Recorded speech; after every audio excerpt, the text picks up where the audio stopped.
are here for the platform launch of the anti-criminalization component of the People's Plan.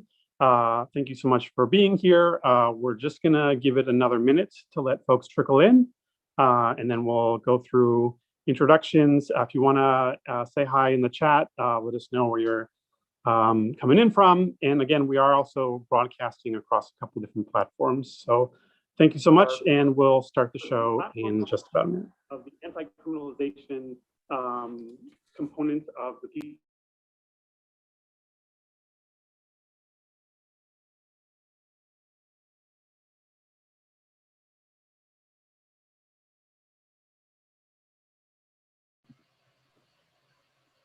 Okay, why don't we go ahead and get started? First, I want to introduce myself. My name is Lucas Shapiro. I am on the collective Mayday space, which is one of the co-hosts for tonight. I'm also part of the People's Plan crew. We're really excited to have you all here. We wanted to start with some thank yous to thank the hundreds of activists and organizers who helped put together the People's Plan. Many of whom are present tonight. And also want to thank our tech support, which is Rodrigo and Ali, who helped out tonight, and Zara, who brought us all together and has really been playing lead on this project. So thank you so much. And we're going to turn it over to Zara after I say a little bit more about Mayday Space. We're going to be talking about some of the upcoming events and initiatives we have at the end of tonight's event. But we are a social justice organizing hub based in Bushwick, in Brooklyn. And we host all different kinds of organizing events. People use our space for their workshops, conferences, fundraisers, etc. We'll talk a little bit more about some of the upcoming programming that we have and a new initiative that we just launched this week. But without further ado, I'm going to turn it over to Zara to open this up. Hey everybody, my name is Zara. I use she, their pronouns, and I am one of the coordinators of the People's Plan, along with Lucas, Carlin Cohen, and Lucy Merriam. And we are a volunteer-based effort, and we've been working for many months to try to source the ideas of organizers and activists based on some social justice and racial justice principles that we established in the very beginning. So we started this project actually last year, and we've been kind of doing a lot of writing. We have platforms on our website, peoplesplan.nyc. And we also are actually doing a bunch of scorecards for the upcoming mayoral election. We already launched our housing scorecard. So I really encourage folks to check us out. So again, we're People's Plan NYC on Twitter. I think People's Plan NYC on Instagram as well. And then our website is peoplesplan.nyc. So I'm gonna do a few just, notes about today's event. And I'll talk a little bit again about the People's Plan in just a minute, but we are live streaming tonight's event. So if there are questions that are happening, please put them in the chat, and you're in kind of a Zoom bubble if you're here with us. But we're not going to be checking YouTube comments. I think this is being live streamed on Mayday Space's YouTube channel, so we won't be checking that. But if you are the folks who are in this Zoom room right now, you will be able to ask questions in the chat, and we'll also have a Q&A at the end, especially for the candidates who are here to ask our advocates questions. And then the other piece is I'll hand it over to folks to just do a quick introduction of themselves in a minute. But I did just want to finish just about the People's Plan that we have 7 different, I'm actually, maybe I'll just share really quickly my screen just to show folks. We have 7 different platform launches total that are going to be that are happening or have happened. And so this is the Anti-Criminalization chapter launch, but I'm going to share just really quickly with folks Then on our website, you can find updates on other, so if you're interested in housing, education, anti-criminalization, those are the 3 platforms that are out right now. But we'll also be launching an economy, health, transit, and climate platforms as well. Some of them are going to be, I think economy is the last one that's coming out before the primary on June 22nd, but otherwise, you can find these pieces here, and then you'll also be able to find scorecards and other helpful information. With that, I'm going to turn it over to actually some of the folks who are on our panel today. So I'm going to pass it to Juwanza first. If Juwanza, you could do name, pronouns, and organization. Sure. Hi, everybody. Really glad to be here. Thank you to Mayday Space. My name is Juwanza James Williams. I use he, him pronouns, and I'm the director of organizing at Vocal New York, a statewide grassroots organization building power to end AIDS, homelessness, mass incarceration, and the drug war, and building an economy and democracy that works for Black and Brown low-income people across the state of New York. And I'm also an active member of Democratic Socialists of America and a founding member of the Afro Socialists and Socialists of Color Caucus. Thank you, Zara. Thanks, Juwanza. Albert?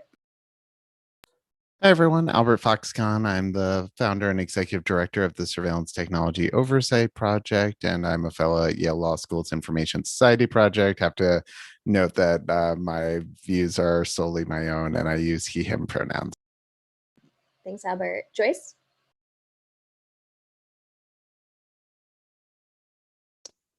Hi, my name is Joyce Mcmillan. I am the founder of JMAC for Families and Planned Parent Legislative Action Network. And I'm coming to this work in trying to change how families are policed by the child welfare system. Thanks, Joyce. Anna, can I pass it to you?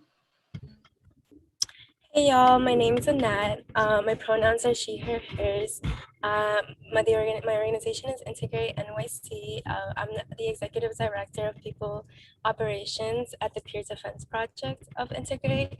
And we focus around building legal tools around the structure of movement lawyering to make sure that our young people have access to the legal tools they need. Thanks so much. Nia? Hi, folks. My name is Nia Morgan. My pronouns are they, them, and I am the Research and Operations Coordinator with the Urban Youth Collaborative, a coalition of youth-led organizations across New York City that are dedicated to ending the school to prison pipeline. Awesome. And then I think Jared. Hi, all. Jared Trujillo, pronouns he, him, his. I'm a policy attorney with the New York Civil Liberties Union, and I'm a steering committee member of Decrim a coalition that exists to decriminalize, decarcerate, and destigmatize sex workers in New York. Awesome. And I know we have other folks here today, but just for the sake of time, we're going to be focusing on the panelists. So with that, I'm going to actually share screen just so folks can read a little bit alongside some of the conversations that we'll be having today. And I'm going to pass it to Juwanza to talk about the story of the last 7 years. So just a little bit of background. Every time we do this kind of event, we always want to talk about where we've been because as we're looking forward, we want to be thoughtful about where we're trying to go. So Juwanza, I'll pass it to you. Thank you, Zara. So when it comes to criminalization, the first thing that I think, and I'm going to turn off this. Okay, first thing that I think to myself is that we've experienced 7 years of immense trauma, but also 7 years of incredible resilience and response and power building. In fact, the last 7 years are really my personal story of New York City. I'm originally from Beaumont, Texas, but I found myself in New York City, not really intentionally in 2013, but and I experienced homelessness and, watching, the devastation of Trayvon Martin being killed and then of Eric Garner being strangled to death in Staten Island by NYPD, experiencing all of these things sort of converged at the same time simultaneously while there was a mayor who was promising to unite this city, to make it a city for all of New Yorkers, not just rich, moneyed white folks. And, I was deeply traumatized by the injustice that I was seeing, and I was desperate to find some kind of way to respond. And I think that that's the story for many New Yorkers. Many people that are native New Yorkers that have been here their entire lives for generations, and people that are new New Yorkers, people that have come to this city, to really be able to respond. So what I've seen is year after year, us not winning the city that we actually deserve, us not being able to pass the kinds of policies, us not being able to undo the kinds of harms that New Yorkers have been complaining about, have been organizing against, building entire movements against for the last, 40, 50 years, for as long as the city has existed. And, what I understand the most is that, Mayor de Blasio just hasn't been the mayor that we needed him to be. The city council overwhelmingly hasn't passed the kind of legislation that we've called to pass. The NYPD continues to be an incredibly powerful institution that is ultimately antithetical to us building out the kind of caring and compassion in New York City that New Yorkers demand and that New Yorkers deserve. And I really want to leave space for other panelists to be able to talk about the specifics of the last 7 years. But the one thing I do want to remember and make sure that all of us here remember, and especially as we talk about the People's Plan, is that every year, every trauma, and every response, every resilience, every time that we survive, every single day that we wake up, whenever something, as we've been told before by Black feminists, that something tries to kill us and we survive, we continue to build power, we continue to deepen our political understanding, we continue to expand our consciousness, we continue to demand a city that passes legislation that has a culture that is anti-racist, that is class conscious, and that is gender expansive. And that's the work that we need to continue to do. Those are the values that need to sit at the core of who we are as a people, as a collective. And I'm deeply inspired and deeply excited to be here to have this conversation. Zara? Thanks, Jonza. So I'm actually gonna have us talk about the wins and the losses, and then if there's other comments that folks want to make, we can do that then. So I think the wins, to cover some of the wins, I think Albert, that's you, right? Yeah, and it's hard to talk about the wins when it comes to policing in New York, because we know it's not enough. We know that the victories haven't been enough, that the new laws we've seen adopted, the lawsuits, none of it has been enough. But it really, we wanted to have a moment just of reflection on the progress that has been made, even as we rededicate ourselves to doing much more in the years ahead, and really seeing the tectonic shift in consciousness across the city, the redefinition of what is possible, the deconstruction of a lot of the traditional narratives of policing and supposed public safety. That has really been monumental. And there has been also at the same time a tremendous decrease, albeit not enough, in arrests and jail admissions. We've seen new desk appearance ticket laws go into effect. We've seen mobilization around alternatives to incarceration. We saw the growth around movements to eliminate Rikers Island. We've seen a lot of growing momentum in the space. There has been some legislative movement around qualified immunity. There have been modest reforms around police stops, so there continue to be too many. We saw the incredible work done through the Floyd Floyd case to push back on stop, question, and frisk. And we also have seen marijuana decriminalization and the path towards legalization, which is really pulling back on one of the main drivers of mass incarceration that has been, leading cause of jailing New Yorkers for so many generations. So that, along with the really progressive platforms we see in the district attorney's races, which are in some cases night and day from what we saw historically, all of these are wins and positive momentum. Thanks, Albert. And I think now I'm passing it to Nia to talk a little bit about where we lost. And again, after this, I'll invite the panelists to talk a little bit about their reflections and their personal issues that they're working on, as well in terms of wins and losses. But Nia, if you want to go over the losses.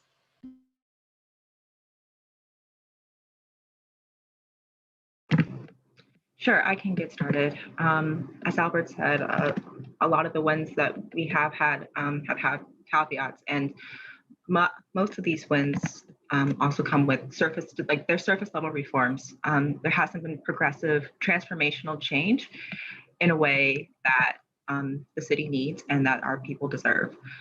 There are also no meaningful caps on police power, budgets, and accountability. For my expertise in school policing budgets, ours has grown over $100 million within the past 5 years, which is astronomical. There's also been rollbacks on bail reform and increasing jail populations, even during the pandemic, when we knew that the worst places for folks to be was incarcerated.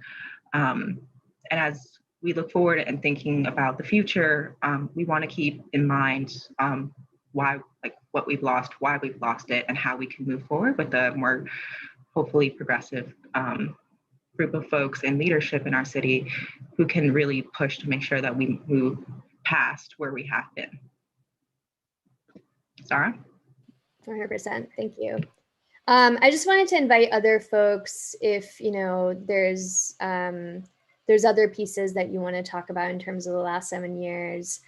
When it comes to the particular work that you're doing around criminalization and anti-criminalization, I don't know if Joyce or Jared or other folks want to share. Sure. So similar to Juwan's, I moved here not much longer than 7 years ago. I've been in the city for about 9 years. And one of the things from my own perspective that really changed in the past 7 years is being radicalized around Bill de Blasio. I knocked doors for him, and I had really separated myself from the political process and just went to law school to be a public defender until I knocked doors for this man, and I thought that we were going to have some type of substantive change, and we had the opposite. We had about a week of standing up to the police, and then the next 7 years of capitulation. So, and I think a lot of activists are like that.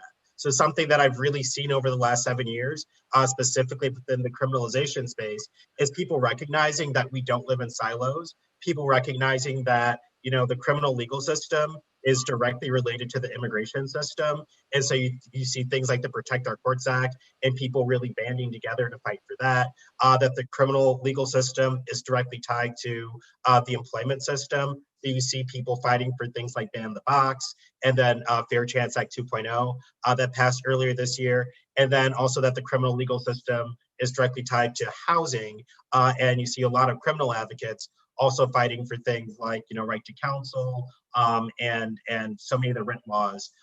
So, while there's, as Albert and other people have said, there's certainly been a lot of losses over the past 7 years. I think the fact that this community is so robust and we don't operate in silos, and we see that, criminal oppression is the same as immigration oppression, is the same as housing oppression, that I hope the next 7 years are just productive.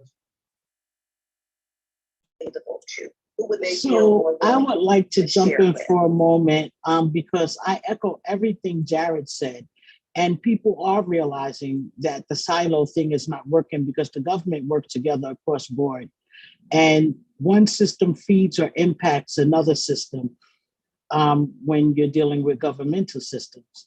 The only concern that I have, which is a very big concern, is that families or people, advocates, activists, we're not looking at the child welfare system where there's no welfare for children. And that is another system of direct policing, more like the NYPD than any other system, but yet we don't speak about it. A very large percentage, more than half of the prison population, once spent time in foster care. And when we look at the parallels between those two systems, then I clearly understand that foster care not only does not CPS protect children, it only protects children from success, and that it is a prerequisite to failing outcomes for children as they graduate, don't graduate high school after spending time in the system, age out into homelessness, which we know are things that lead to the criminalization of poverty. And so kids who leave foster care live in poverty mostly for the rest of their life, the very vast majority. And so I just want child welfare to be one of those things that we begin to speak about more regularly, the family policing system and how it regulates people and how poverty is seen as neglect and families are separated and destroyed because they have a lack of something. Thanks, Joyce. Any other panelists to talk about just reflections on this last 7 years before we head off to the vision forward? Could I actually pop back in? You know, I'm remiss because, you know, Jared and Joyce are reminding me that we have a homelessness crisis that is unparalleled in New York City. In the last 7 years of supposed progressivism has not done anything to do that. You know, de Blasio's plan, Turning the Tide 2.0, like we don't just need a turning the tide, we need a commitment to ending homelessness. And, you know, continued powering of the NYPD and using the NYPD as a response to crises, as Joyce is noting, of poverty. And just adding to this sort of framework of reality that is based in the delusion that white people are superior, that Black people and brown people are animalistic or subhuman, and that people experiencing homelessness deserve to be treated in abjectly, deeply disturbing ways. And the police, I mean, we've seen video after video of police on the subway beating people experiencing homelessness. Some of them have mental health needs that are unmet. And we don't, where's the work to do that? There's a crisis of LGBTQ youth experiencing homelessness in New York City. And every year for the last 7 years, we've been fighting with the city, fighting with the state to make sure that LGBTQ young people experiencing homelessness actually have service that fit their particular needs, you know, trying to expand supportive housing networks. And not to even begin to talk about the overdose crisis that we're experiencing. We've seen in 2016 in the Bronx, overdose deaths, preventable overdose deaths among Black and brown New Yorkers, among Black New Yorkers in particular, went up 116%. And yet we have this idea that somehow these are not issues that impact our people. So I think that I'm reminded how vastly the de Blasio administration, the city council overwhelmingly has genuinely failed poor Black and brown people. You know, the last thing I'll say here is that 86% of all people experiencing homelessness living in shelters in New York City, the over 78,000 people every single night, 86% of them, the single adults, are Black and brown. In 2019, 100,000 students went to school from a shelter. How are young people going to be able to learn if they're going to school from a shelter? Even if they don't immediately are aware of the precarious situation that they're in, it does ultimately have effects on their sense of self and their ability to move in the city. And then for us not to be organizing our city in a way that is committed to alleviating this crisis, which can be solved, it's a reminder of how much work has to happen, and that progressivism on the surface alone is simply not enough. We need deeply leftist, in my opinion, policies that are, you know, that are anti-capitalist in nature, because that's what we have to do. We have to move towards an anti-capitalist perspective and have anti-capitalist demands, because otherwise everything will be insufficient. Absolutely. Thank you so much, Yolanda. I feel like that leads us really nicely to our next piece, which is our vision forward. So I think, you know, some of the things that our panelists mentioned already, right? Like the connection between ACS and law enforcement and the way that Black and brown families are policed, the homelessness crisis and the way that homeless people in New York are policed, the surveillance that these same communities go through, the criminalization of youth, the criminalization of sex work. A lot of these pieces are connected. And so we're going to talk a little bit about our vision forward. So again, the People's Plan. So we've been, you know, all of the volunteers who are a part of this project have been coordinating this space where advocates and organizers can kind of talk about like what the vision needs to look like for the next 10 years of the city. And when we talk about that, I think there is a lot of conversation about the goals that we set for ourselves, even like 5 or 10 years ago, and how different they feel versus the goals. Like, I think the level of ambition and vision and imagination is really, really different than it was even a few years ago. And there's lots of reasons for that. But you'll kind of see this as we talk more about our vision moving forward. So again, our vision collective, right, taken the ideas from many social and racial justice advocates who are doing anti-criminalization work in the city. And this is what you'll see here tonight. So I'm going to pass it over back to Juanza to talk a little bit about, I think, everybody's favorite topic, which is policing and divestment from policing. Yeah, thank you, Zara. And the interesting thing about the defund campaign that I do want to say is that we are experiencing vehement opposition from moderates, from supposed liberals, who are suggesting that defund is a terrible phrase, that it's unhelpful. But I think it's very important for us to be able to stand up to that, to help people come to the consciousness of what we're actually talking about. Because oftentimes when we say defund,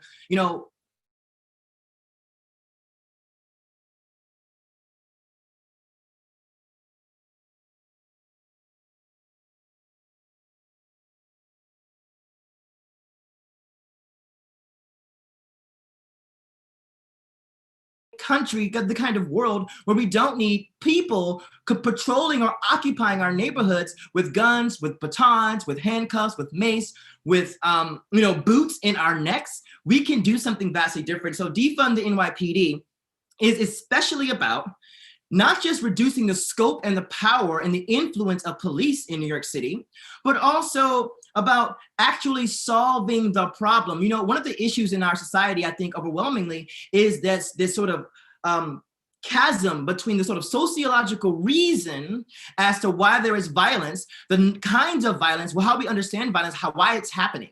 For those of us on the left, those of us who are anti-racist, those of us who are Black and brown, and I would argue, who are sober enough to understand what is actually happening, understand that the origin of violence, a lot of the preventable violence in our society is a cultural fact that comes from poverty, that comes from people not having access to the things they need. So the whole defund fight across the country has always been about, how about we actually reverse those harms, fill those holes, eliminate poverty, eliminate homelessness, make sure that everyone has access to comprehensive healthcare, including comprehensive mental health care services, including the kinds of housing models that people need based on their individual need. So organizing our city and state budgets in a way that is equitable about how we share our resources, in a way that responds to evidence-based initiatives to prevent and alleviate suffering among people. And that is not done by police. So we have come to the conclusion, especially after last year, where 26 million people estimated across the United States marched in the streets under one profound banner, which was calling for the defunding of the police across the country. And we did it also in New York City. And I'm so proud to have been a part of the fight last summer during budget negotiations at Occupy City Hall, where we called on New Yorkers to come to the center of democracy in New York City, which is City Hall, to demand that the people in City Hall, the people that are actually able to defund the police, that they actually do so. So, many of us, no one had any idea that it would become what it became. But I would estimate that 30 to 50,000 people moved through City Hall Park from June 23rd, last summer, 2020, until the end of that week, where we called to defund the police, which didn't actually happen. So I do want to do a bit of myth busting here, where the city council and the mayor suggested, and much of the sort of press, like in particular the sort of conservative or moderate press, suggested that New York City had actually defunded the police by $1 billion. That is an absolute lie. What actually happened was the city council reallocated funds to NYPD into school policing, which was a direct affront to what we were asking for. We weren't just asking to defund the NYPD because we don't like them, so to speak. We were asking to defund policing. So that means we don't want to police our children in schools or in the streets. We want to solve these problems by investing in the kinds of services, the kinds of care that people need. So that brings me to this year.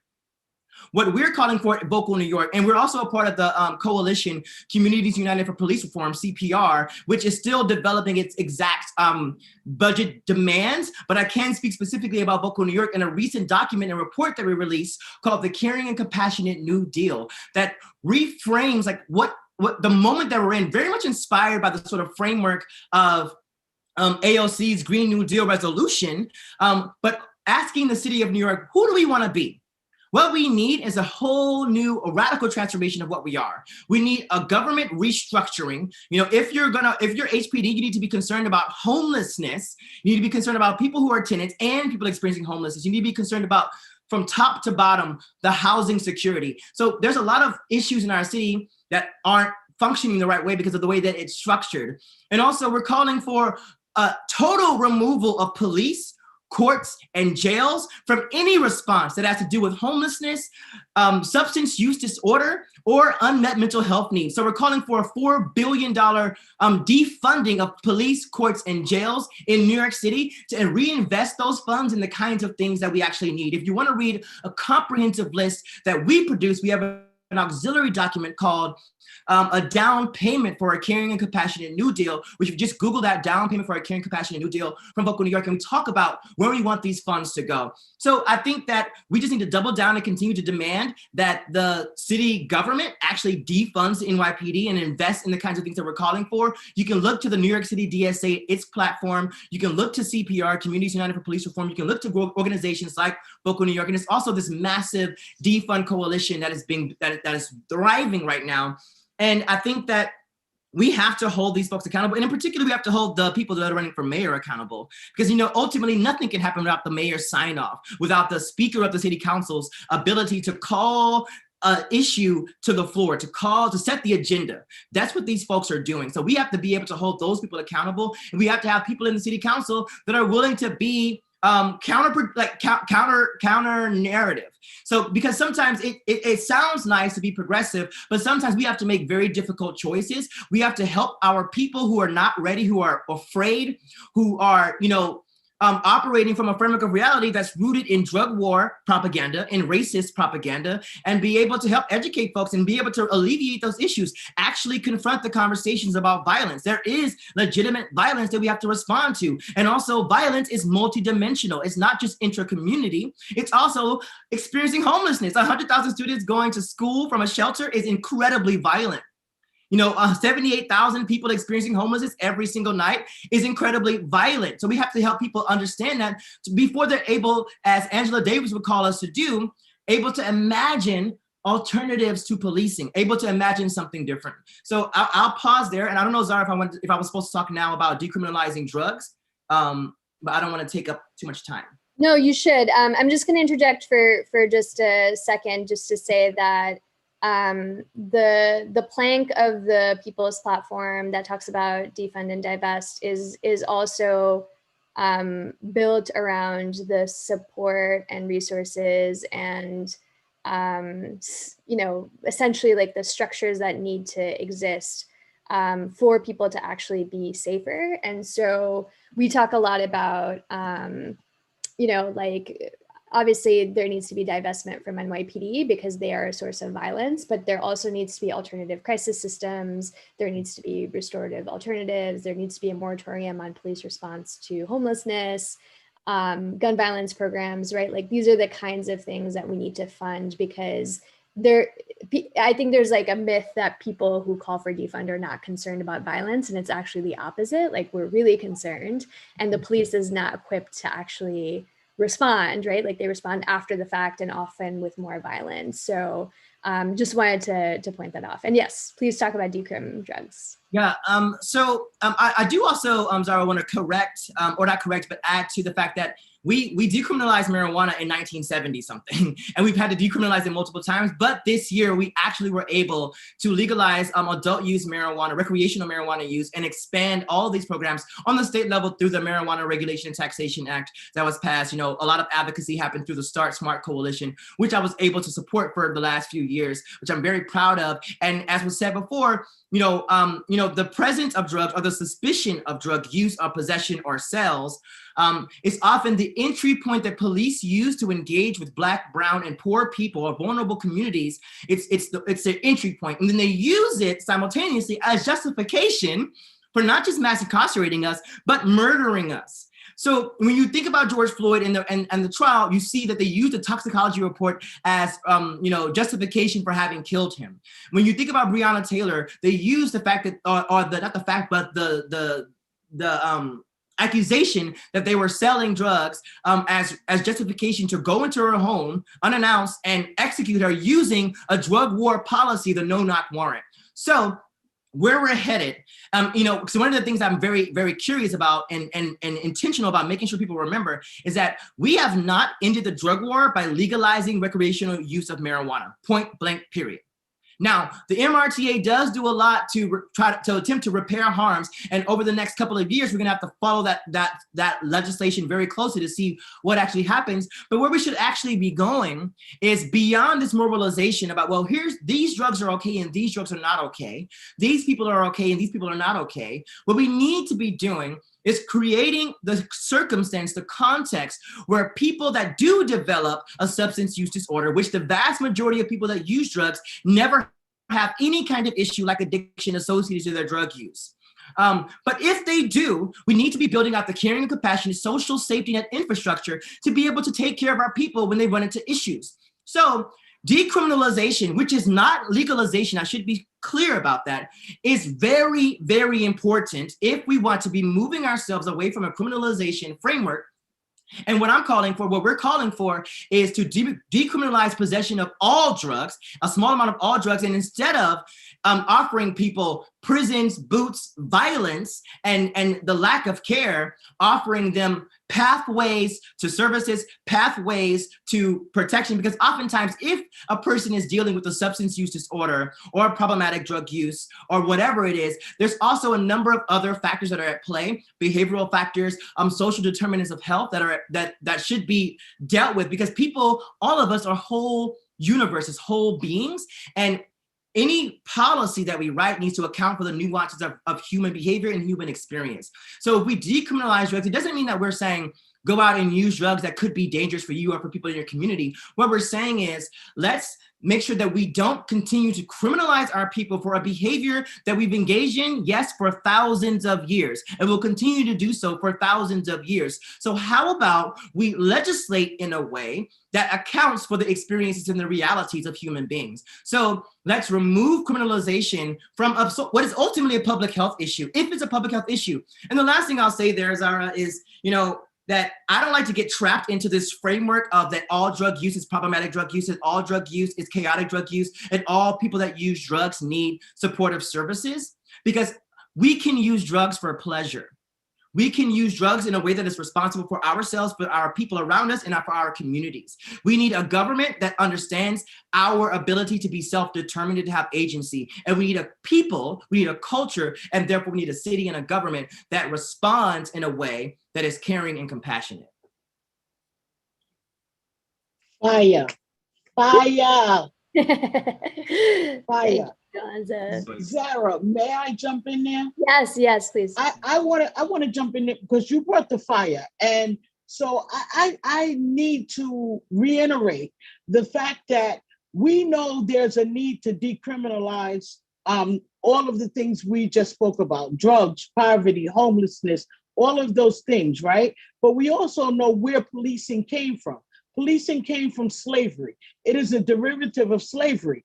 And so when I talk about slavery, when I talk about the parallels between mass incarceration and foster care, children are strip searched the same way prisons are, but under the guise of checking for marks and bruises, even though 86% of the 8,000 kids in foster care in New York City alone are there for reasons related to poverty that's framed to be neglect. They're both separated from everything they know and love. They both eat what they're served. They both change homes and cells regularly. They both use garbage bags to change homes and cells, or pillowcases. They both have set visit times on set visit days. They both have oversight during the visit period. They're both paroled back to the community. They both have oversight during the parole period. They can both be re-separated from their loved ones at any point in time for someone saying that they created an infraction of some sort. They come under the surveillance of the child welfare system, the family policing system, for reasons related to drugs. Right now, I have a bill that is being looked at. informed consent, informing women who are postpartum or prenatal, not to stop and frisk their bodily fluids without first letting them know that they're going to be drug tested and the reason they're going to be drug tested, and giving them an option to say, I don't want to be drug tested, because the only reason the hospitals are drug testing them is for the sole purpose of sending their children into foster care. Homeless shelters, drug testing parents, again, to send their children into foster care. Doctors, therapists, daycare centers, schools, everyone surveilling families for the purpose of separating. And so when we talk about decriminalizing, when we talk about divesting it, we need to invest in communities. We need to take some of the money away from ACS that they have. They have $3.5 million, but yet I got a call the other week from someone saying, hey, we work for a non-for-profit and we want to buy bags for children so they don't have to use garbage bags to change homes. I'm like, why don't you just leave them in the home, and instead of paying a foster parent to care for a child, to subsidize the household, if that's what the issue is. I know, I will share personally, for me, I worked on Wall Street, never been involved in a system before in my life. I got a drug test because I didn't know my rights. I submitted to a drug test for them. They did not assess the care of my children. Although I was working on Wall Street, had an apartment, a car, and a great credit score, they snatched my kids out of my house that day. So knowing your rights is important. I have another bill right now, Miranda rights for children, for families involved with the child welfare system. ACS is pushing back hard. What are they saying? They're saying if families know their rights, that kids will be left in danger. How is that? How is it dangerous for a kid if a parent knows their rights? The only thing it does is prevent them from overstepping their boundaries and separating families unnecessarily, as my family was many years ago. So there's no difference between the two. So I love the work that Vocal and all of the other policing programs are doing. And I've been following you guys. And I need to figure out how we work together, because policing is policing. And the fact that most of these kids end up in police custody means this is something, again, where we need to pull out of our silos and support one another in this work being done. Because when we divest in ACS, we divest in police. Thanks so much, Joyce. Yeah, I think, I mean, one thing just about the amazing work that Joyce is doing and the folks at Movement for Family Power is really changing the perception of ACS as a purely child welfare agency, right? Like its ultimate purpose is a law enforcement agency. And I think that's why we included it in this platform, because we're trying to connect the dots between the way in which the family regulation system connects with the immigration system, connects with the policing systems, connects with the collateral consequences, the inability for people to get housing, to get resources because of past records, the surveillance pieces. So I think we're definitely trying to make the connections. So thank you so much. Absolutely. When you're investigated by ACS, you end up going on a registry that has the same impact as a felony conviction. People don't even know this registry exists. Not only does it exist, but you can end up on the registry without ever having a day in court. Just having an ACS worker knock on your door and feeling like you're someone who should be watched for the next 28 years. That's how long you go on the registry, up to 28 years. Absolutely, absolutely. I actually think that really segues pretty well to other messed up databases that the city and the state keep on New Yorkers of color, and also the ways in which New Yorkers of color especially are surveilled by the city and state. And we are a city level project, and so we're really focused on how the next council and the next mayor can work on these issues on the city level. So I'm going to pass it to Albert to talk a little bit more about surveillance. What is it on the city level? What does it look like? And what can the city specifically do to end some of these practices and technologies? Yeah, no, I'm happy to, but I think this is all such important context that when we talk about surveillance, we're not talking about abstract privacy harms.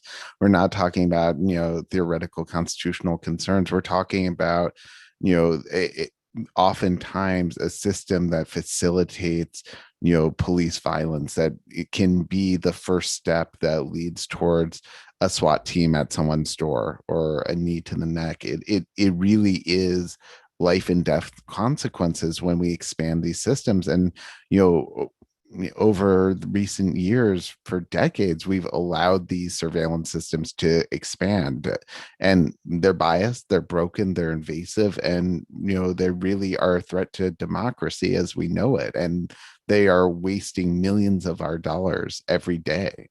One of the things that really has been a priority for many of the groups involved in People's Plan for many years, particularly for Legal Aid Society, has been abolishing the NYPD's rogue DNA database, because under New York law, we have a centralized state database. And this is something where you can disagree about whether we should have any DNA database, but there are controls there, there are protections there are limits.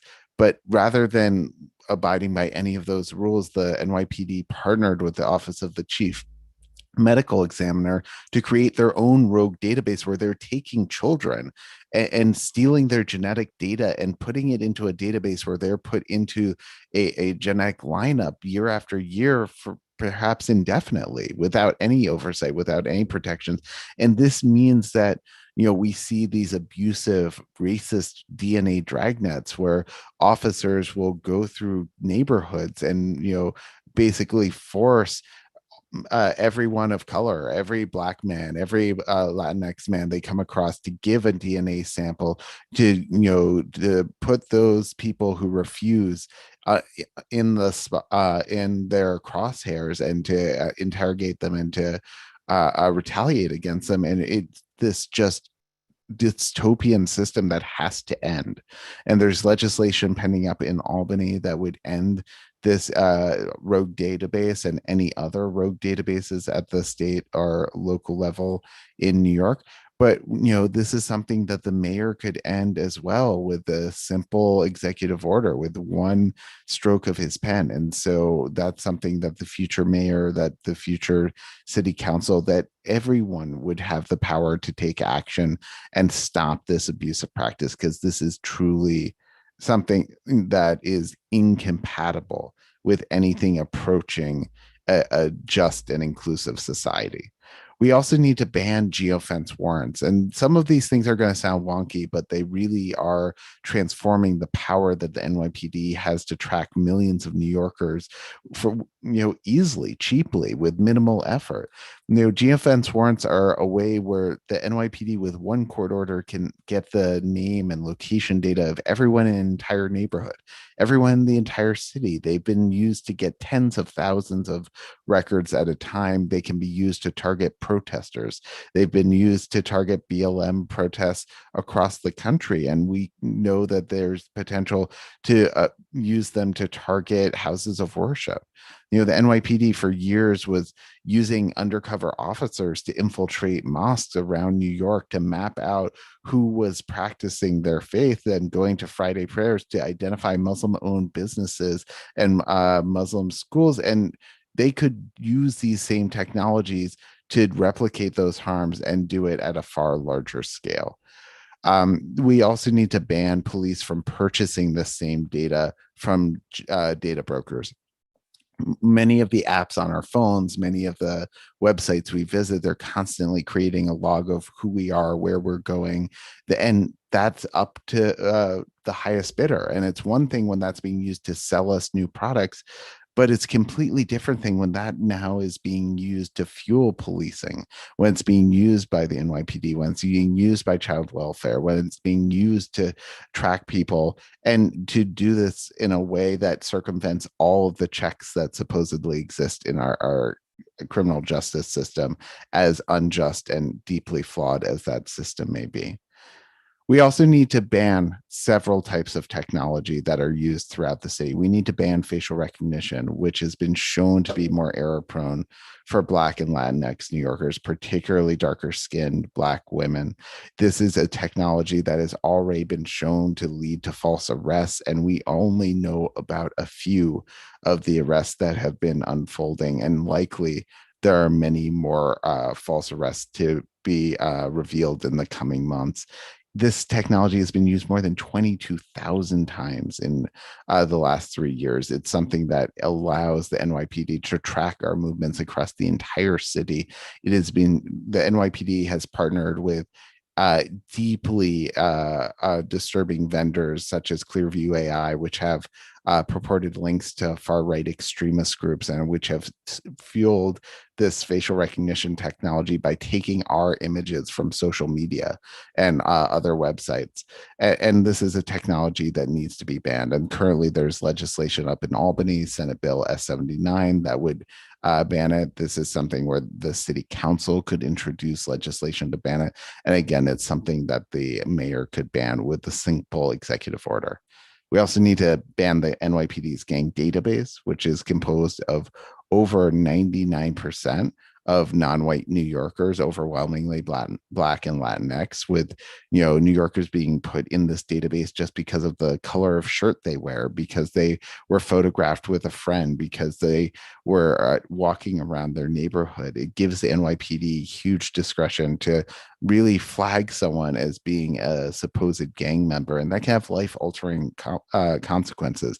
It can lead to deportation. It can lead to arrest. It can lead to bail being denied. It can lead to so many other abuses, and it's something that the NYPD essentially implemented as their replacement for analog stop and frisk, was to have this digital stop and frisk through the gang database.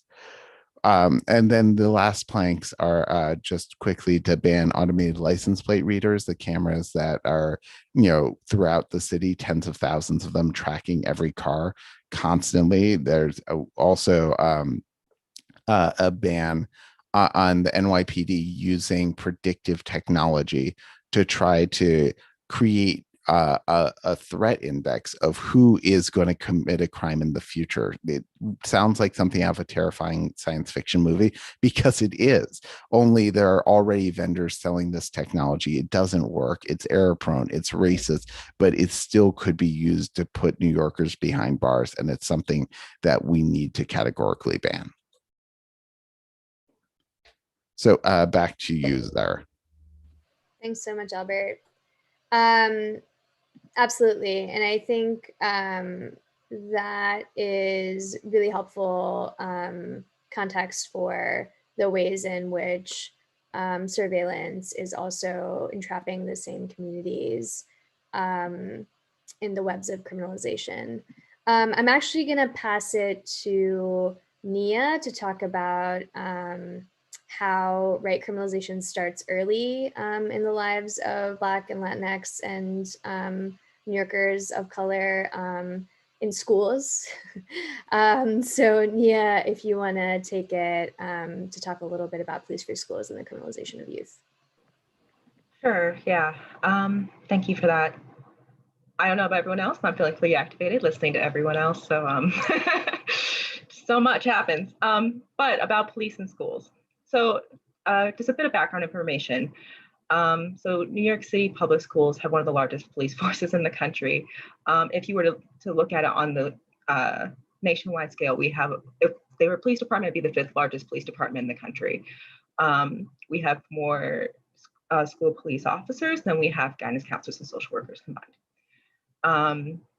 And if you look at how much money we spend on policing for the fiscal year 2021, the budget that was passed last June after we all fought so hard to defund police, it was at $451 million, not including the cost of metal detectors, surveillance equipment, communication devices that school police use. So there's that cost of school policing that really could be going towards resources that students need and that they've been asking for years. If you look at the impact of policing on youth, particularly Black and Latinx youth, over 90% of court summonses, and juvenile reports, which are reports for youth under 16 years of age, where it would rise to the level of a crime if it was an adult, but because they're a youth member, they're not charged. 90% of those are Black and Latinx students. Black students are the most disproportionately affected. On an average, for the past 4 years, they were about 26% of the student population. They've reached about 60% of the arrests given out to youth and 60% of mitigated incidences, which means that police responded to that incident. However, it didn't result in any formal interaction. It means that Black youth are interacting with police on a much larger and more disproportionate scale than anyone else. Additionally, Black girls are the most disproportionately impacted by policing overall. This is not a shock to, I think, anyone listening, but it just goes to show how deep and pervasive policing, particularly in Black and brown neighborhoods, the anti-Blackness that persists throughout policing systems overall really reflect back into our schools. Yes, sorry, it's quite a lot. Additionally, we know that police don't actually keep schools safe. There's this myth around it that police make schools safer, that all the harms that students experiencing, the psychological trauma of watching a fellow young person be responded to a mental health crisis with a police officer. And about 30% of all police incidences that they respond to in schools are mental health crises of youth. Seeing a police officer respond to that, seeing their fellow peer be handcuffed from ages as young as 5, it really leaves a mark on young folks, and it makes schools unsafe for them to be in just by existing. They're criminalized by walking in the door and going through metal detectors, being searched every day. And it's just something that they've been told to deal with, or something that doesn't actually keep them safe. There's no evidence, substantially or otherwise, that police officers make schools safe, that metal detectors make schools safe. Things that have been proven to keep schools safe are restorative justice programs, road rest, guidance counselor programs, more social workers, mental health services, teachers that have funding and aren't paying out of pocket for their supplies. It's things that really build a school community and helps keep that school community safe within, like, by using the community members themselves. That's why looking forward, we're hoping for the disbandment of the school safety division, the school police force within our schools, and divesting all those resources, that $451 million I mentioned earlier, into supports for students, into supports for education, particularly the schools that have been most impacted by school policing, in order to redress and help heal those communities that have been so harmed. And I will pass it to Annette to talk about the rest of youth criminalization. Thank you.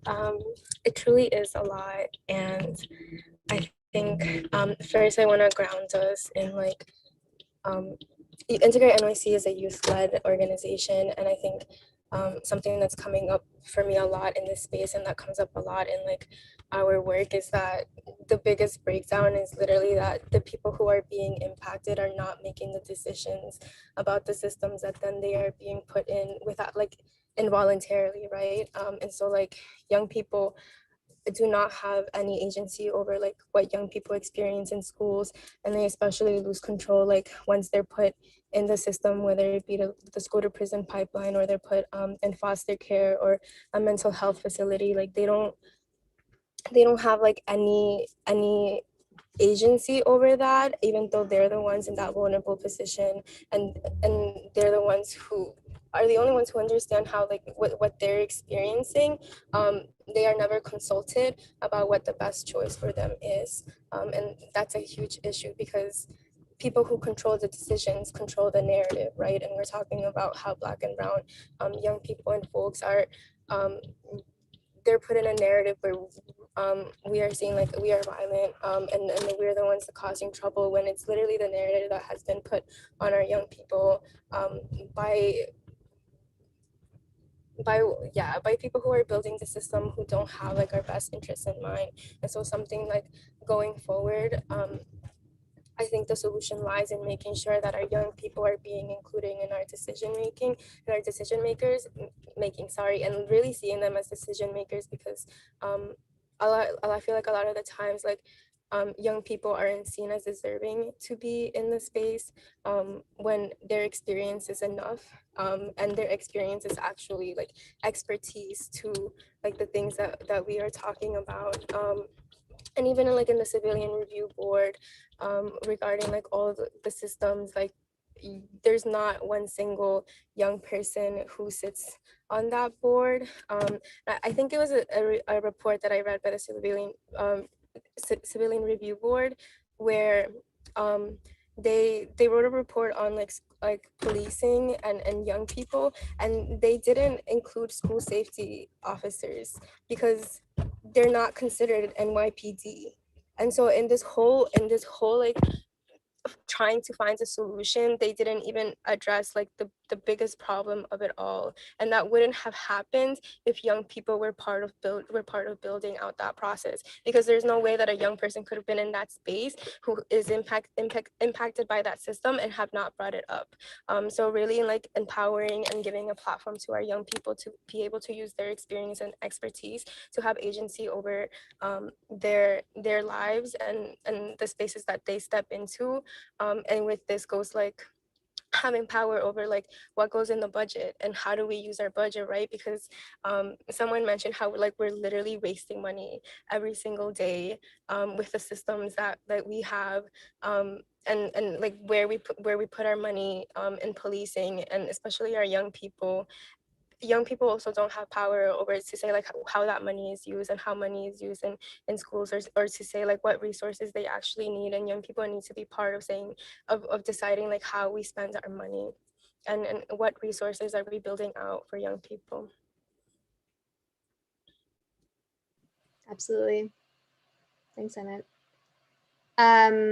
So I think that takes us to our last plank for today. So this is not also even though we're going an hour and a half on all these topics, this is about half the platform, not even probably. So there's a lot, there's like 50 plus policies that we all wrote together collectively around many of the things that people mentioned today, but also like thinking about, you know, other important issues around criminalization, immigration, pretrial detention, jail conditions. So there's a lot of other things that I would really encourage folks to take a look at. But I'm going to pass it to Jared to talk about the last plank that we'll be talking about today, which is the criminalization of sex work.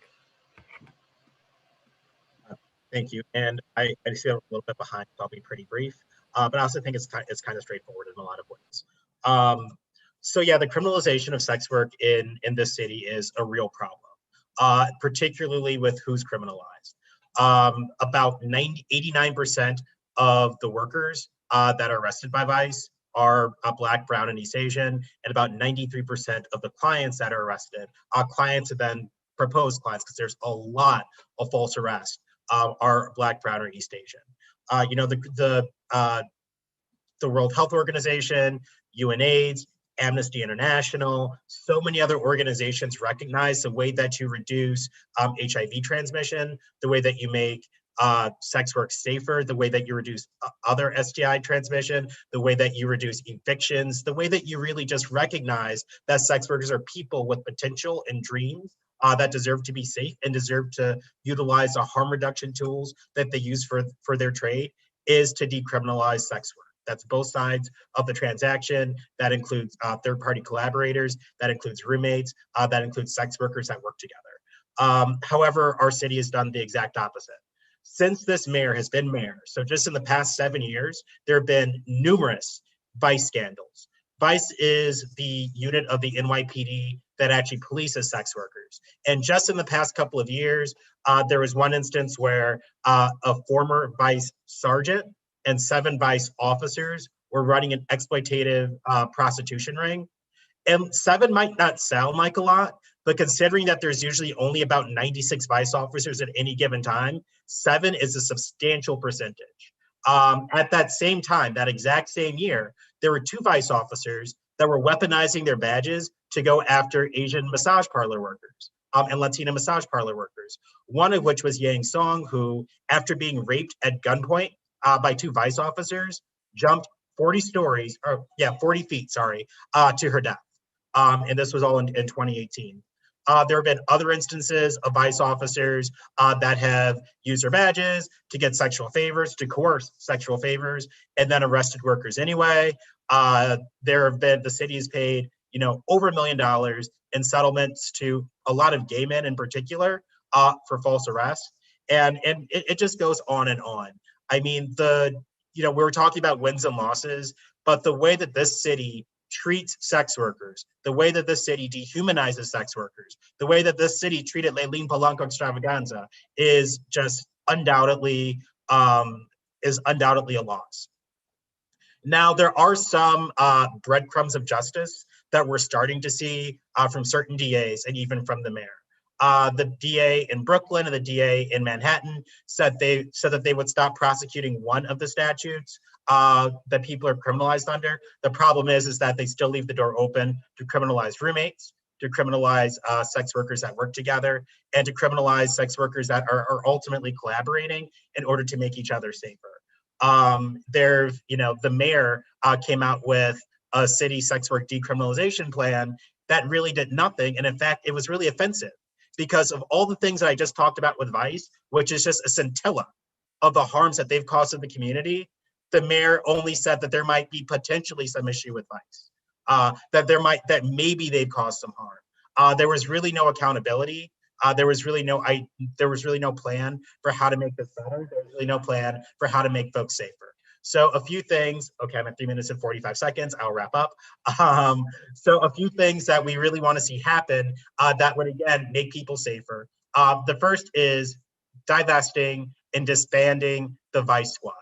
The Vice unit has about $18.2 million budget per year, but we know, and Joanza said this beautifully, and I won't even try to quote him because I won't say it nearly as well, but we know in so many areas that we can divest from police and invest in community. We know particularly here, because while Vice was causing all of those harms to sex workers, different organizations, whether it be AVP or Red Canary or SWAP or so many others, actually came up with interventions that made not only sex workers, but also folks that are trafficked safer and gave people options and gave people resources. So we need to be investing, and we need to be investing in those goals.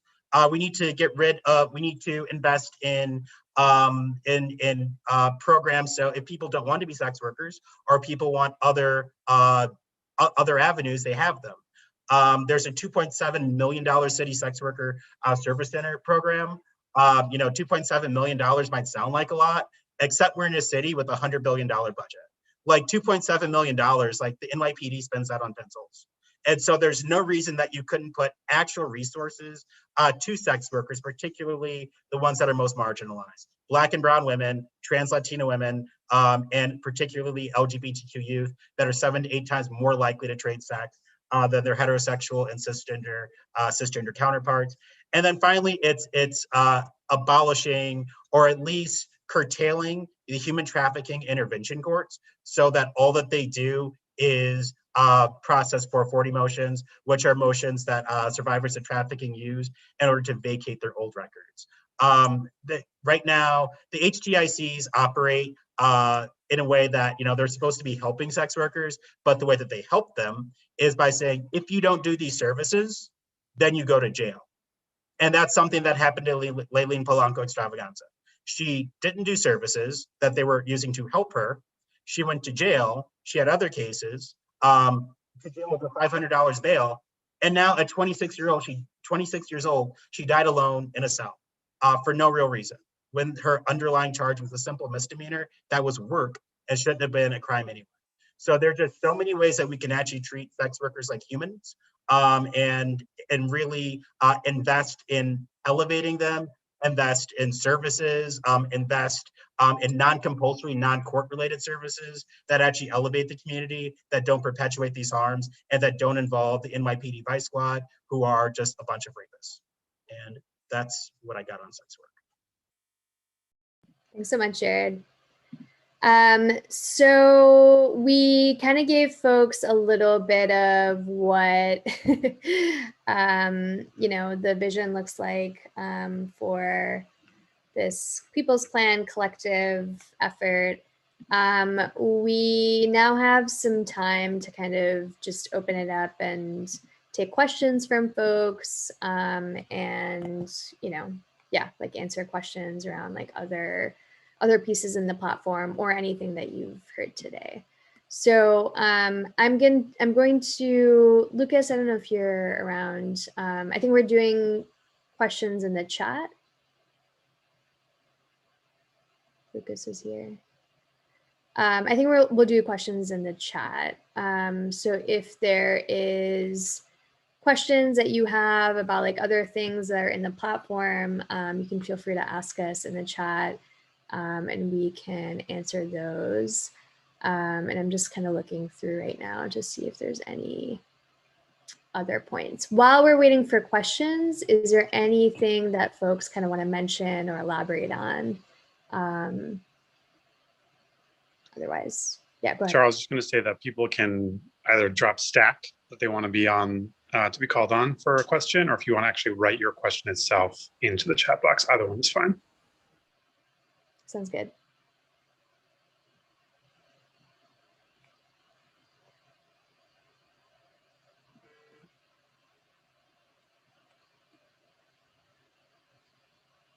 Any thoughts or any insights folks want to share? Otherwise, I'm asking the panelists while we're waiting for questions. I did want to say to that question in the chat that you responded to, Zara, about defunding the Department of Corrections. I know that the average daily jail population has fallen in New York City by more than 50% since 2010.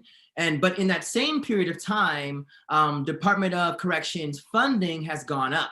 So there's clear precedence to significantly defund corrections because the reality is conditions in New York City have improved. In fact, I would argue, and this is probably political and controversial to people, not in this space, but in general, that it's actually the police, corrections, jails, police, and all of these sort of systems that are creating the conditions or the kinds of violence that people then think that the police need to be called to deal with in the first place. And there's this phenomena of almost like an amnesia that happens, all the time in the States, where we sort of forget why we're even talking about defund the police in the first place.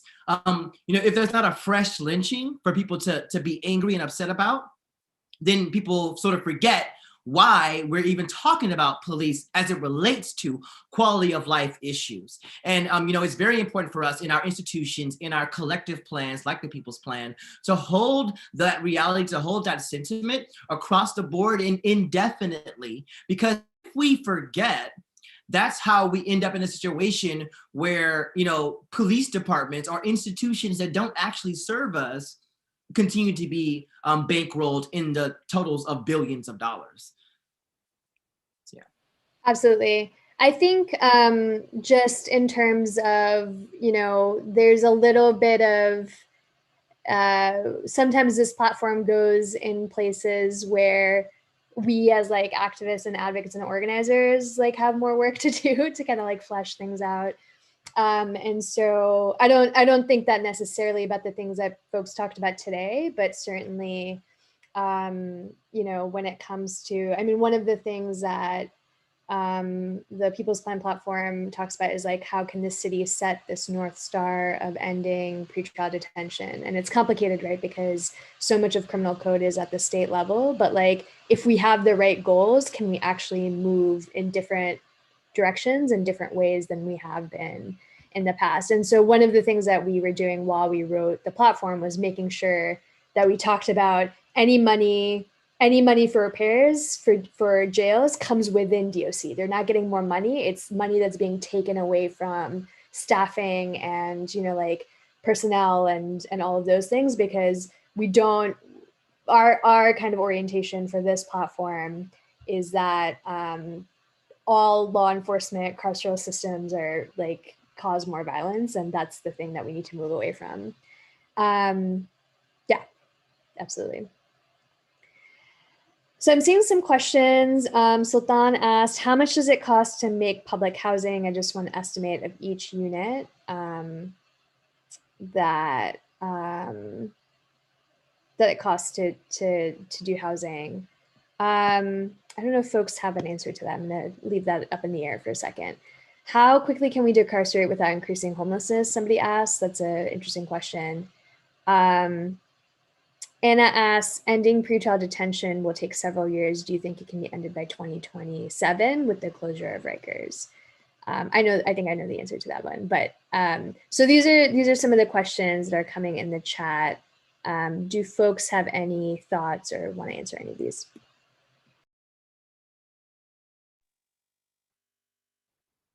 Well, I know I'm talking a lot, but I did want to just uplift that one of the things that I think happens to those of us who are on the left, progressives, those of us who are building community-based organizations and responding, in tandem with real people's real life experiences, is that we let the government off the hook all the time for work that they should be doing. When we're talking about estimates about the question when it relates to how quickly can we decarcerate without increasing homelessness, how much does it cost to create a public housing unit? That's why city agencies exist. They are getting our taxpayer dollars to be able to employ the people who have been trained in whatever ways need to be trained to do that kind of sort of material research. And we should be holding them to account to produce for us the kinds of analysis that we need, because sometimes these things cost money. And it should not be on the onus of the community-based organization to produce a report about how the government should be serving us. And I think that speaks to a core principle, a question that is different among who you ask in the states, in the city. Like, what is the purpose of government? From my operating definition is that the governments, that's the city, the state, the federal government, exists solely and only for ensuring that we have the ability to access our rights and that our rights are protected. Because what is the point of the right to an education if the schools are dilapidated? What is the point to the right of travel if there are no roads for you to travel upon? What is the point of the right to life if you don't have access to equitable healthcare, if your institutions that are supposed to provide and maintain and generate safety are the very institutions that are creating and propagating the situations of violence that can lead to maiming, traumas, and ultimately death? So I think that there's some questions that I really want to put to leftists, to progressives, to remember that, yes, we should be able to answer questions because we know what we need ourselves, but oftentimes we aren't holding the people that are being bankrolled to serve us to account to actually do what it is that we need them to do, to produce the figures that we need them to produce. Like, that's one of the biggest problems in our response, in our ability to create and produce platforms by our demands that are specific, is that we oftentimes don't even have access to the number of people impacted by a thing. Like, I don't actually know how many people are actually homeless in New York City or in New York State. I know how many people are in the shelters and a rough estimate of how many people are on the streets. That's not the actual reality. What about the people that are doubled up, tripled up, quadrupled up inside of single unit apartments? These are the questions that we can't even begin to make our demands totally. I just wanted to, sorry, I didn't mean to go. Please go ahead. I'll be quick on this, and I think I'm building on a lot of what Joanza just said, but to answer Jack's question about how quickly can we decarcerate without increasing homelessness, well, we can kind of look to other, I don't have exactly how many days for you, but I could say quickly.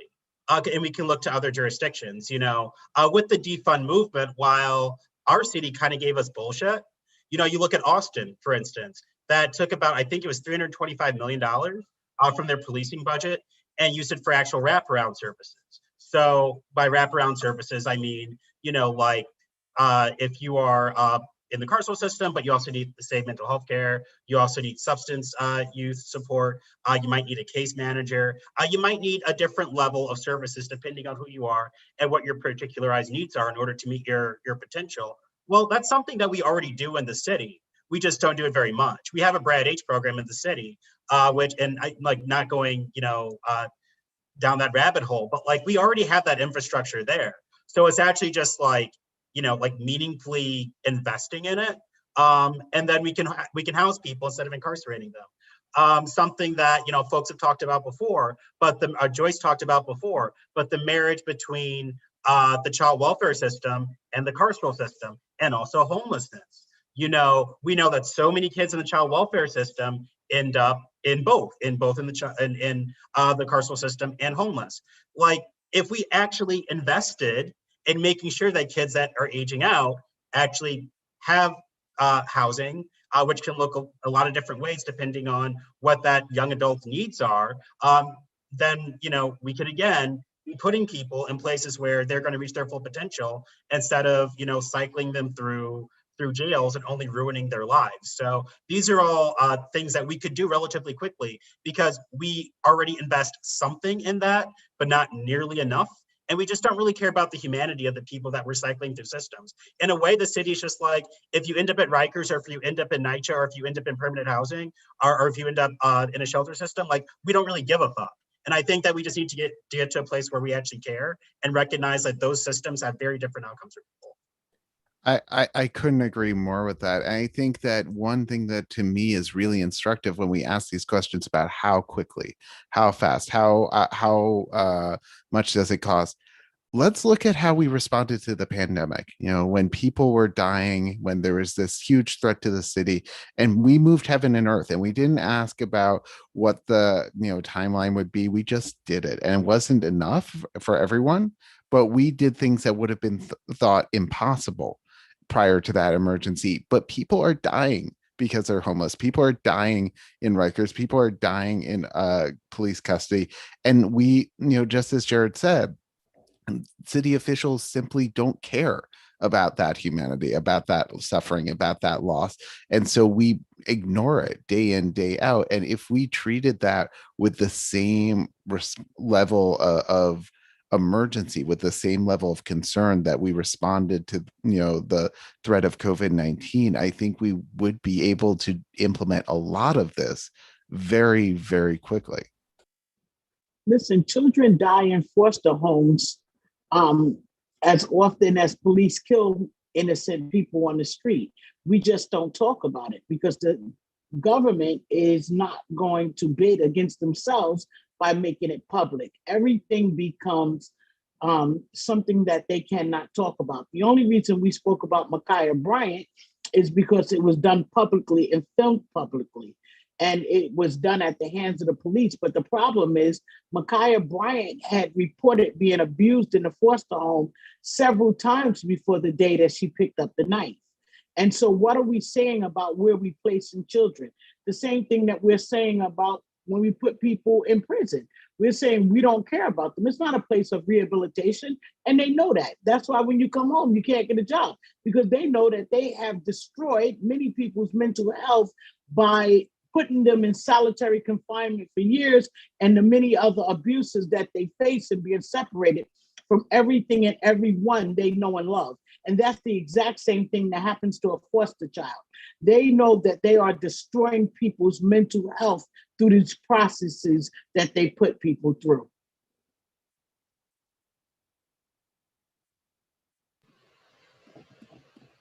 Absolutely. Thank you so much, Joyce, Albert, Jared, Jawanza, for talking a little bit about perspective, right? Like, I think it's a weird year to try to vision because it feels, especially, like less than 35 days out from the election, that everything is the political reality that candidates make it out to be. But the honest truth is that, like, we're going to be here after those candidates and we're going to be fighting. And I think there's a lot of, we can't let, it's political will, right? Like, we have to create, that's the job of organizers. And hopefully, the candidates who we'll be talking to more in the fall, we're hoping to do some training series pieces with folks in the fall.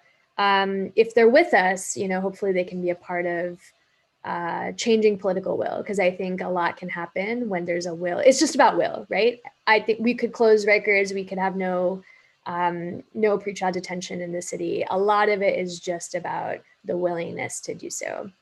We're in our last couple minutes. And so Lucas, do you want to do the question that you were thinking about as like the closeout? And we'll try to get this done in the next 5-ish. Sure. I mean, you kind of queued it up too. I mean, we're just around the corner from a historic election, or probably the biggest transition of political leadership in terms of the number of city council seats, and of course, mayor and a few other races. So I'm just curious if our speakers in your kind of closing 1-minute remarks, how you're seeing the race, and if you have any advice for the candidates seeking office about how we can move this agenda forward. I think one of the ways to move the agenda forward is to be honest and acknowledge that what we're doing is not working. And it's not about a small, minute change that does not show any impact. It's about significant changes that redirects how we spend money to support the people who are in need. That's what it's about. It's not that they don't have the money. We're not asking for new money. We're telling them to redirect the money they already have. Stop paying foster families. Stop incarcerating. Stop spending $6,000 a month on a homeless shelter for 5 family members to live in a room. Rent them apartments. You have the money. Utilize it in the right way.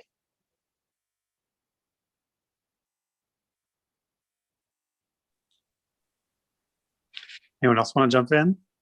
Closing thoughts? I guess my big advice for anyone running is like to actually listen to advocates, because for everything that we're talking about, all of us, and I mean, I don't know everyone well, but I think I could speak for all of us in saying that like, we all have like 1,000 anecdotes for like how each of these things are issues. Like just for like, as Joanne was talking, I was saying like somebody cried out as a public defender.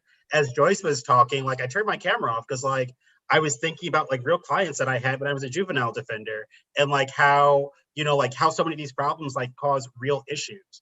Like if you win and if you get into office, reach out to advocates and we can like weaponize you with not only the policy, but also like the personal anecdotes and the personal stories that can actually like move the needle on this stuff, and actually make change and make hopefully part of all the people's plan actually come to fruition. I think this isn't quite advice for candidates because 501c3 status, but more how we make change generally.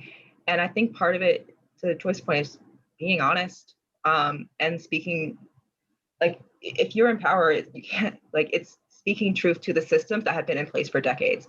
It is addressing what truly needs to be addressed and doing a deep systems level analysis of what folks need and what actually we would consider safe. It's not what we're sold that safety, it's what actually makes us feel safe in our communities, in our homes, around the people that we love, and then treating the rest of the city like that. And what we need to get there to make sure that everyone has the resources to do that without sacrificing more than they can give. I would just quickly add that, in my personal capacity, for those of you who win, when you get into office, there will be so many agency officials who are there to tell you what is impossible, who are there to tell you what can't be done, who are there to tell you why certain things can't be changed or are immovable. Your job is to ignore them.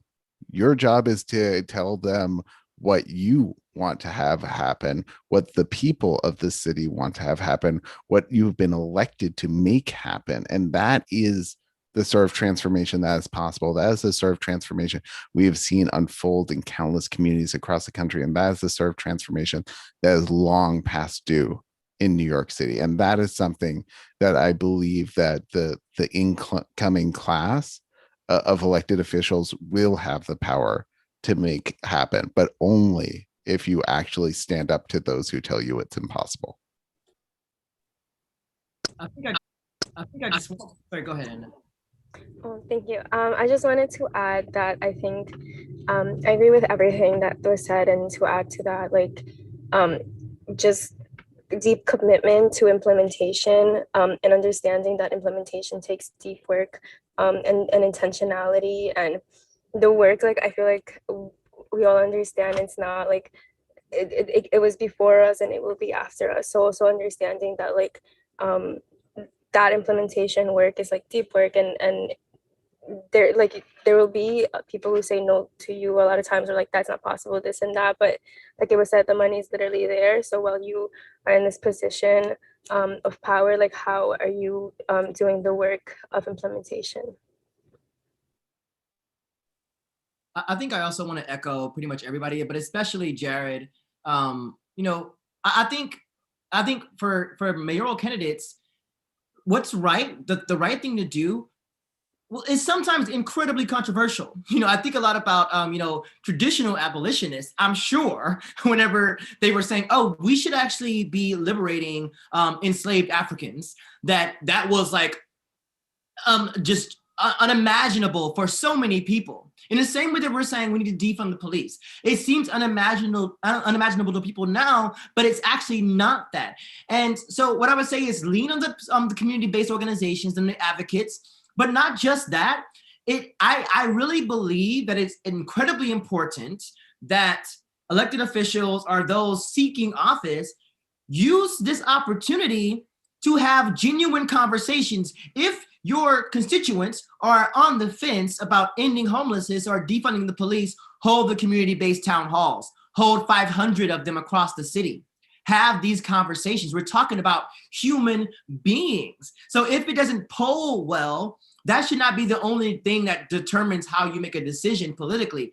If people, you can help move that poll. So hold the spaces to help people understand what it is that we're actually talking about, because there's so much static, so much noise at play that is rooted in the kind of imperialist, white supremacist, capitalist, heteropatriarchal, you know, as bell hooks would name it, all of the Black radical queer feminists.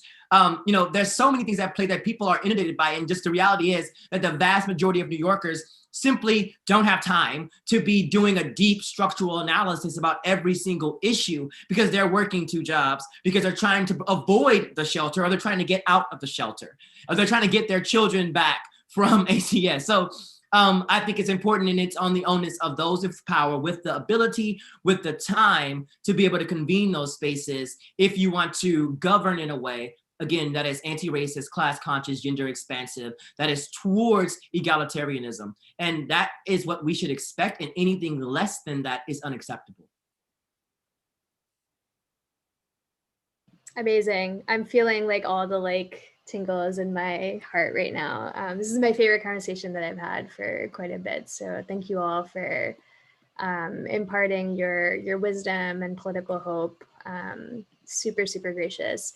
So we are at about time. I am going to just let folks know really quickly that the People's Plan is going to be not with the folks here, because we're kind of doing this we meet up and we exchange ideas and make sure that advocates and organizers ideas are heard. But we are the volunteer crew. The People's Plan is going to take the ideas of all the pieces of the Anti-Criminalization Platform, and we are going to do a scorecard for mayoral candidates. So just to compare where different folks are at for the public.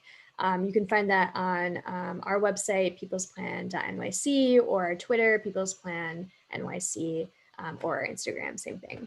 And with that, I'm going to pass it to Rahel to talk a little bit about what Mayday has coming up. And thank you so much to Mayday for co-hosting all of this amazing conversation with us. So Rahel, passing it to you.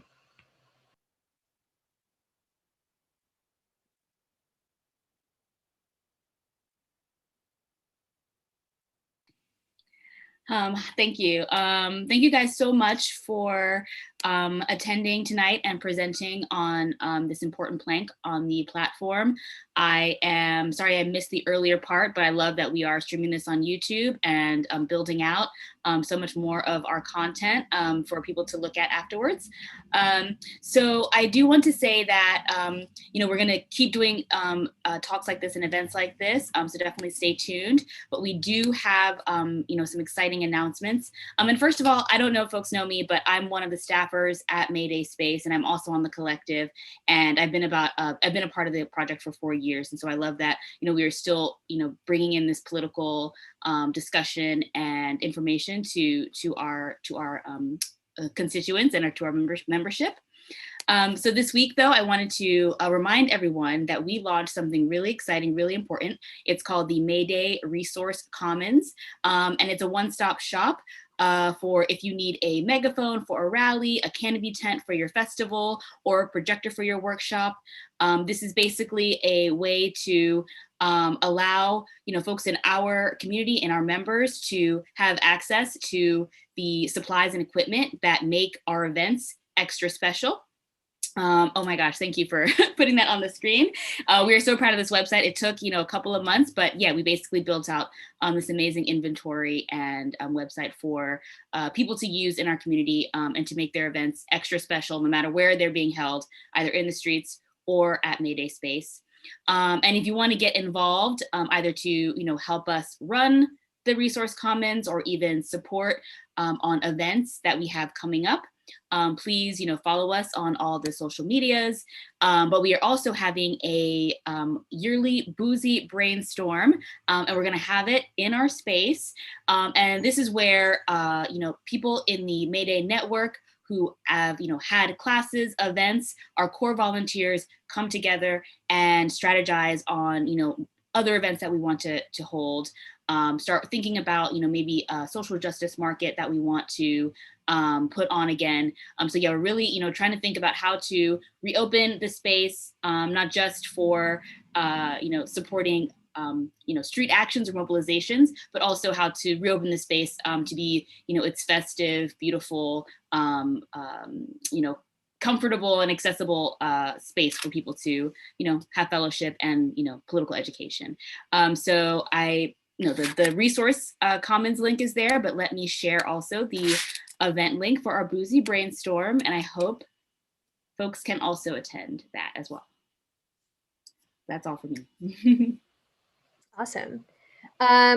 So I am going to wrap us up. So thank you all so much for spending time with us today. If you're watching on YouTube, at live or later, hopefully this was inspiring and informational and hopeful and all the great things. I think that you can keep updated with this crew of folks and what they're doing. We're trying to amplify the work of everybody. So again, following the People's Plan on Twitter is super helpful in that. Is there any other last kind of events or anything that our partners want to throw out there? Otherwise, I'm gonna wrap it up. Yeah, so we're holding barbecue and defund, or why defund police event in the park in Brownsville on Saturday at 3 o'clock at Betsy Head Park. That's the 3 train to, I want to say, Saratoga. We'll just be having people, eat with us, but also just having a community-based conversation about, what the hell do we mean when we say defund? Because there's so many myths and confusion. But just really want to create a space for people to ask those, questions, and for us to really confront the hard questions and to offer people a sort of vehicle to respond. If you are down to defund the police and invest in the kinds of social services, housing, healthcare, and services people need, you can join us, in many different ways to demand the city of New York defund NYPD and fund New Yorkers. Thanks so much, Joanza. Any other events, things coming up, folks want to mention? Okay, I'm going to thank our brilliant panelists. Thank you so much for joining us today. I know we'll be working together more to try to get some of these things done, but thank you all so much. And we will see folks on the other side of some of these things. Thanks, everybody. Thank you so much. Thanks, everyone. Bye. Rodrigo, I think we can. Bye. Bye.